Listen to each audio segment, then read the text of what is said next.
Hey, I'd like to welcome you to another episode of Mission Matters. My name is Adam Torres, and if you'd like to apply to be a guest on the show, just head on over to missionmatters.com and click on Be Our Guest to apply.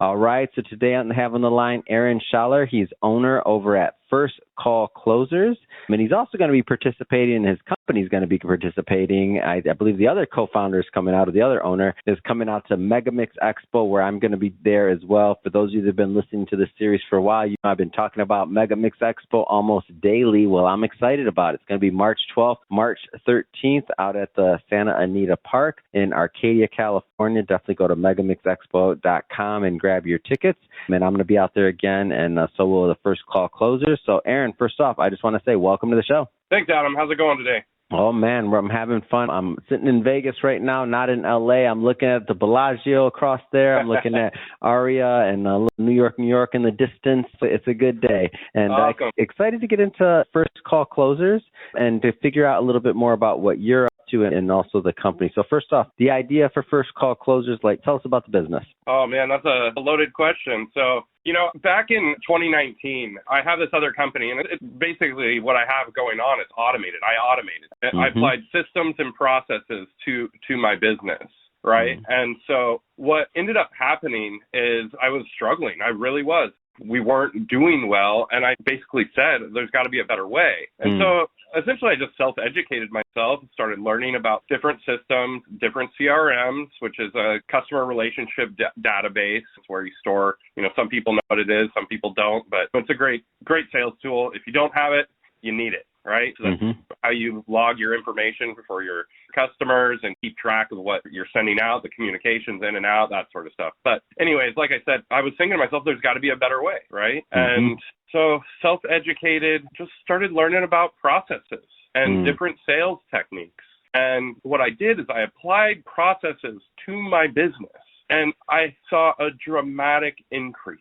So just to sum it up, what really happened to my business is I saw by applying those sales processes, and what it is, it just surrounds consistent communication, following up with your leads, having, your speed to lead communication, just executing that in 3 to 5 minutes. You get a lead that comes in through, somebody fills out a form on your website, right? You respond to that lead in 3 to 5 minutes. If the phone rings, you answer it.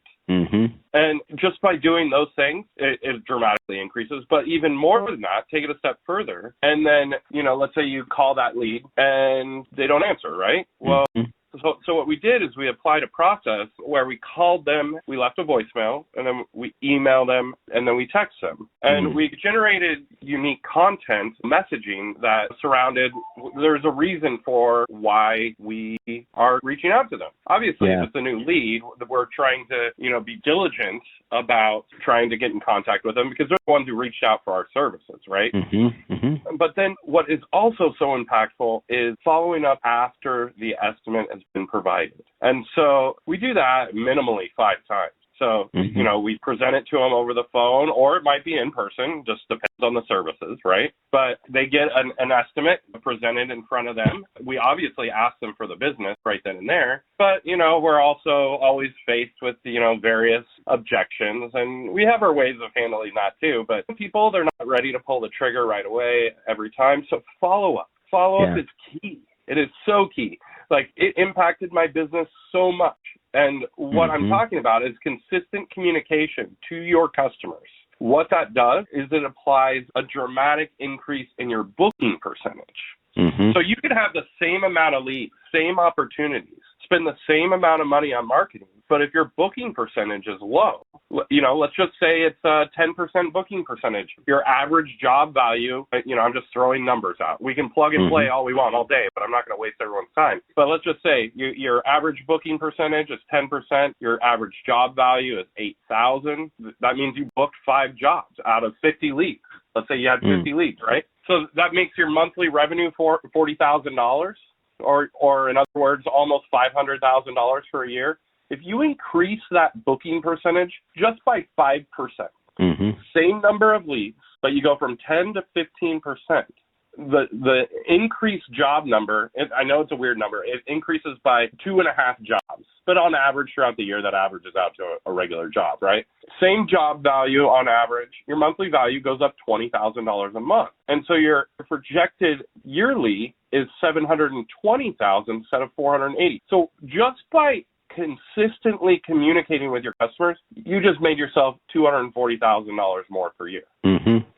Where do you find that business owners in this process typically, like when you start working with them or otherwise, like where do you find they are oftentimes going wrong? What are the mistakes? Well, that's the thing. Everybody's busy. And, you know, my ideal client can be a small business or even a medium to large business. And so let's start with like the small business, right? Where, you know, the owners might be in the field doing a lot of the work, right? Mm-hmm. Like, let's just say it's a plumber. You know, they're out there, they're working on somebody's shower, and what happens? The phone starts to ring. Are they going to pick up that call right then and there and put their tools down and then quote them over the phone and get them in the calendar? I mean, they could, but it's unlikely because do they have a system to track, you know, okay, that first and last name, phone number, email address, their actual service address, you know, the scope of work? You know, probably not. They're probably writing it down if they are doing it in a little notebook or something. Yeah. So there's no system in place, right? Mm-hmm. There's no process that they can apply to communicate with that customer and follow up. Talk a little bit about your process and how, like, new business, you're onboarding them, you're going through, and you're like, okay, I'm going to help you. Like, how does that process look? Because I feel like a lot of times when somebody wants to start something new too, if they've never done it, especially when it comes to the sales side of things or even the service side, it's kind of like, well, this is how we've always done it, right? This is the status quo. They don't use the word status quo. Usually this is how we always done it, right? Like, talk a little bit about your process and how you kind of get into the weeds. Absolutely. Yeah. So if you think about it, we are a business that is going to essentially be representing, you know, said company, right? Mm-hmm, mm-hmm. But no different than that company, XYZ company, it doesn't matter the name, right? In the event that they wanted to hire, you know, someone to answer the phones, what would they have to do? Well, they would have to train them somehow. And most people don't have like a training program established, right? And so we already have a whole checklist of onboarding that we go through where it's our responsibility to train ourselves. We have a robust training program where we have to learn about, you know, XYZ business because we need to be able to sell for them. We need to be able to answer all those questions that the customer is going to have and be able to ask them for the business and close the deal. Mm-hmm. Yeah, it makes a lot of sense. And when I think about like even some of the numbers you were talking about, even incremental improvements can really lead to maximizing, you know, revenues, profits, a lot of different things there. So I see it. I see the value. What's your sweet spot? Like, is there a size of organization, revenue? Like, what's your kind of like your avatar, if you will? Because I know at the end of this, I'm going to give you the opportunity to leave your website. And I just want to make sure that the right types of companies are following up with you and your team. Yeah, absolutely. I mean, it really varies. It can be a small business. Like I said, I gave you the example of that plumber. But, you know, let's say it's a moving company, right, where they have 6 people on staff answering phones and have quite a bit of volume. And what happens when those people are all on the other line? We can, you know, we don't need to be the dedicated sales department. We can work hybrid alongside other companies, have the phone system ring in a fixed order where it goes to them first and then rings to us as overflow. That way, those calls, those opportunities are never missed. So it works with small and medium large, you know, it doesn't really matter. Yeah. Man, this is great. I love it. Big fan of the service. I'm going to definitely be stopping by your booth. I want to go meet what's the other co-founder or the other founder's name? Yeah, her name is Sarah. Sarah. So, hey, Sarah, if you're listening to this, I'm going to come by and check it out and definitely want to see what's going on and over there and see what you guys are up to. So I'm definitely going to visit that booth. And for everybody that's listening, don't forget megamixexpo.com. That being said, Aaron, if somebody wants to follow up and they want to connect with you and your team, let's leave that website or social, or how do people connect? Yeah, I mean, the website is firstcallclosers.com, and that's the number one, stcallclosers.com. Or you can just reach out to me direct, my cell, 503-836-0917. Again, that's 503-836-0917. The website, again, is firstcallclosers.com with the number one, ST.